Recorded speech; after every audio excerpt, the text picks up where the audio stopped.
Well, good morning, everyone. I'm Jan Erickson from Stepping Aside, and welcome to Somewhat Daily Tarot and Rune for the 14th day of February 2019.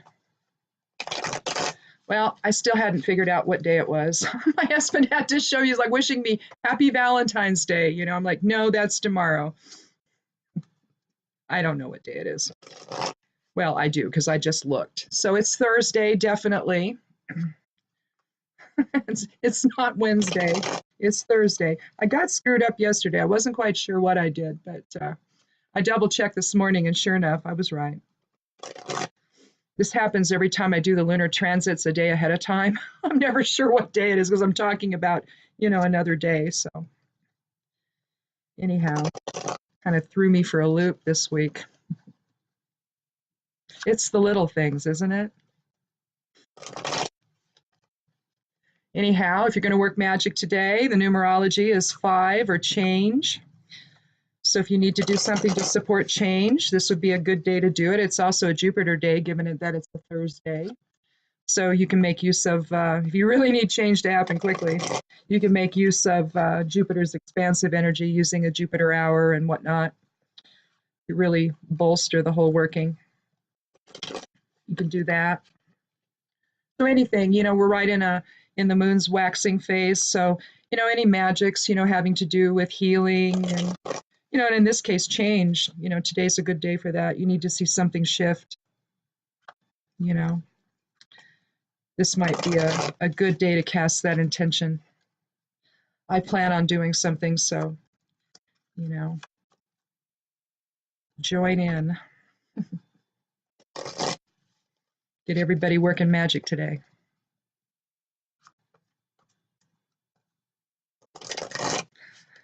It's nice when you can do it all, the same sort of intention all at the same time. That's always fun to do too. It's like when monks get together and pray and chant. It has the most incredible effect.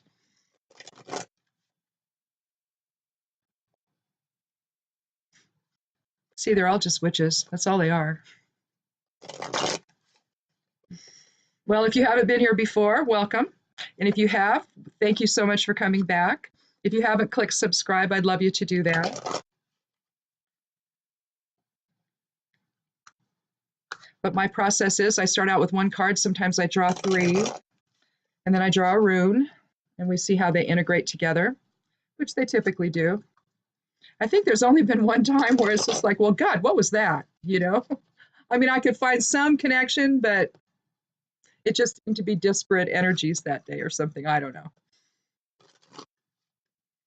It's not that can't happen. It just doesn't happen very often. Like I say, I think it's only happened once where I was really struggling to try to figure out, okay, what's this really trying to tell me here? And I paid attention, like the rest of the day and for a couple days later, just to see, if maybe it was something that maybe wasn't for that day, and so I don't know. I never could really, it just escaped me.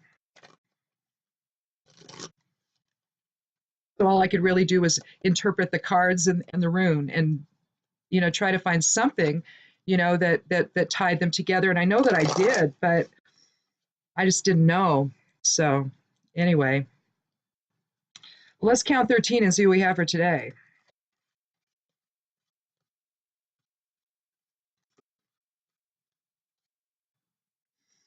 Well, it's the 2 of Cups, and we've seen this before.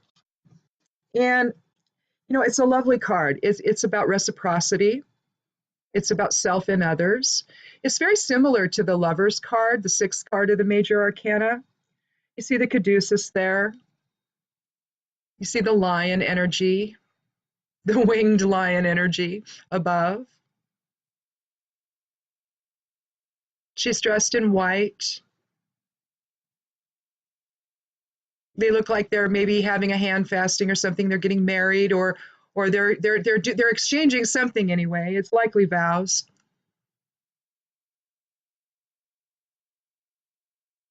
But 2 is about balance and duality and all of that. But let's draw another card and see what this has to do with. 2 can be a decision. So you're looking at a decision that's you maybe, you want to be in emotional balance about. It could be something like that. But whenever I see the entwined snakes like that, the entwined serpents, that's the caduceus, and that's about healing. So maybe we're bringing a relationship back into balance today, or at least thinking about it, or feeling like it needs to be. Maybe there's something that's happening with someone else in your life that maybe isn't as happy as you want it to be, and maybe you're going to come back together with someone today. We had some snow last night. Most of it melted yesterday, and I heard this weird sound. I thought, oh Lord, is that a mouse? Well, no, it's freezing rain outside. We're actually getting freezing rain here. That just, we don't get that really here. That's more of a valley event, not over here on the high desert. We're too high up, we're at 3,000 feet. So, but we also have the weirdest weather on Earth. So at least I think so. Let's do another card.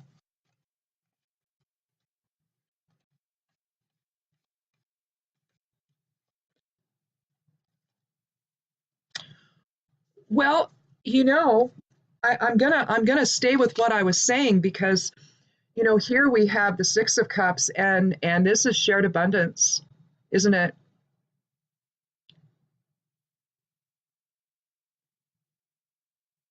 And it's something that's planned because, the young one is.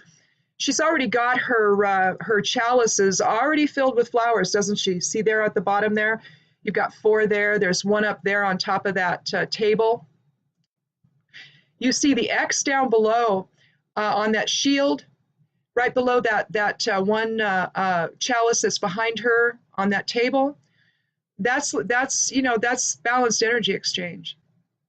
So it just tells you right there the theme of the card. It's just it's being generous with your abundance toward others.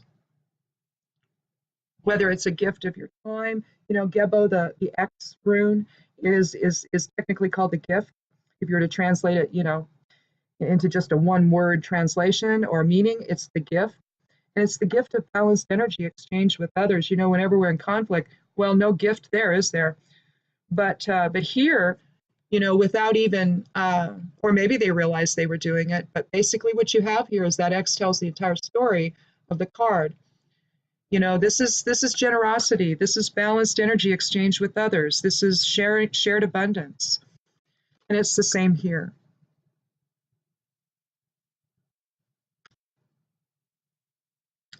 And numerologically together, 6 is higher self energies, 2 is balance and duality, and also self and others.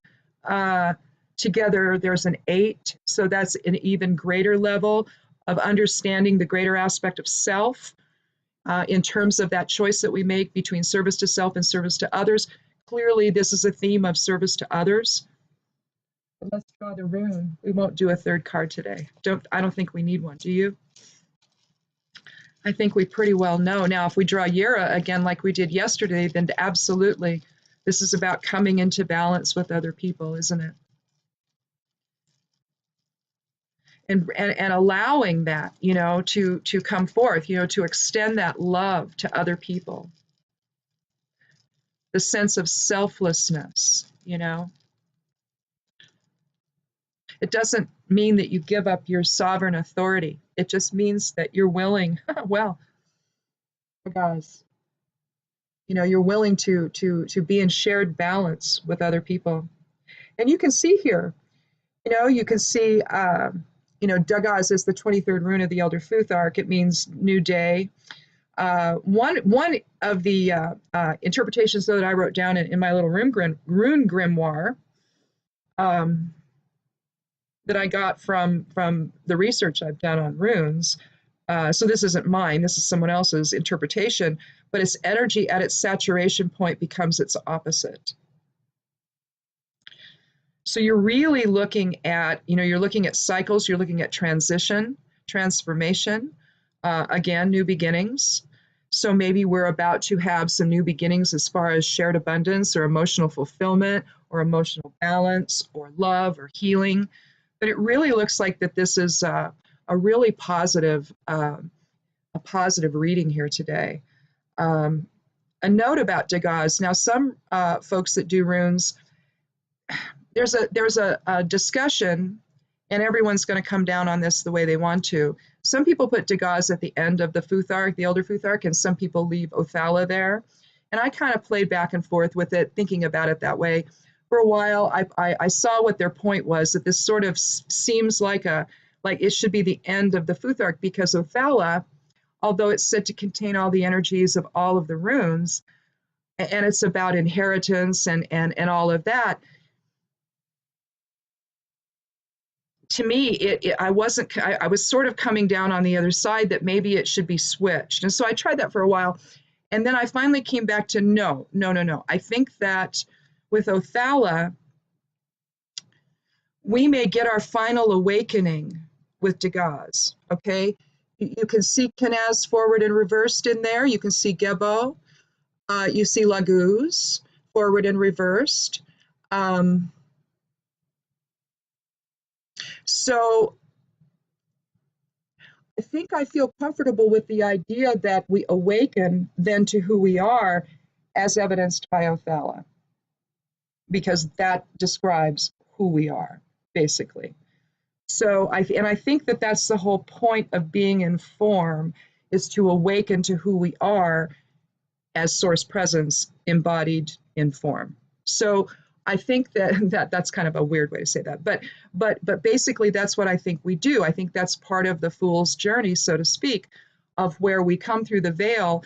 And unless you're an empath, where you do still access that energy of spirit, that's what empaths are accessing when they know things that they're not supposed to know, or feeling emotions or whatever. They're not just experiencing life within the body. Their aura, their soul, their spirit is still interacting on that same level.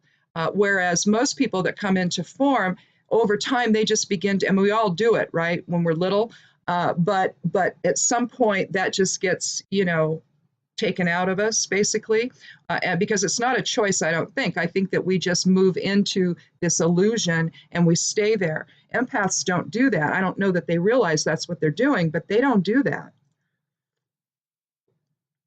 Empaths are still aware and experience the greater unified presence of all of us, and that's what is informing us when we know the things that we know. So basically, and I'm not sure where I was going with that, but anyway, maybe I'll remember. But in any event, I was talking about this whole the difference between the placement of Degas and Othala.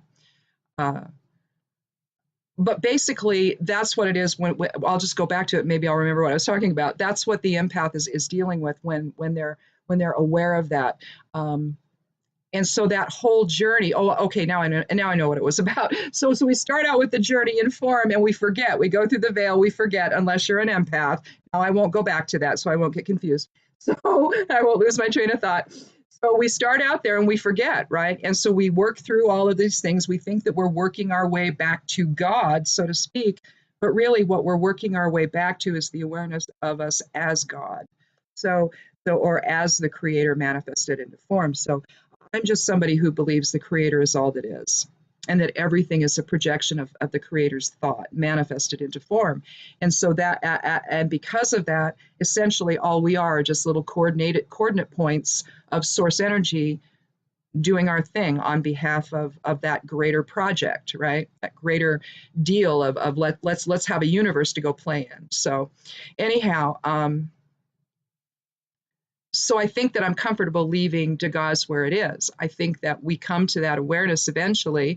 Maybe it's at the moment of death where we're leaving our bodies and we're like, oh, so I guess it really wasn't like that. It's actually this, and here I am again, back into the fold, so to speak. But and that's what I think Othala really represents. And so I'm going to leave Degas as the 23rd rune, which then also, see, that's a 5 energy, and that aligns with today's energy. of a five numerology for today of change. So it would be nice if we can get back to that general compassion for others notion that we all should really be living under, but sometimes I guess we find it hard to do that. To be in emotional balance with others. We want this conflict, I guess. For some people, I've known a lot of people that have to be in conflict all the time, and it's a difficult place to be. When you're causing it, you got to take a look at yourself and go, why are you doing that? Why am I doing that? But basically, they set situations up. It's one thing if you're constantly responding to a bunch of nonsense that's going on around you. That's one thing, because it can feel like you're always in conflict at that point. But you have to take a look at, are you actually generating it, or are you simply responding to nonsense that people are expecting you to deal with? And if that's the case, then you have to start looking at these people. Are they the sort of people that just want to generate, patterns of conflict around? I've known people like that. I've had neighbors that do that just seem to want to challenge property, challenge this or that, challenge how to live together and next to one another or in the vicinity of one another.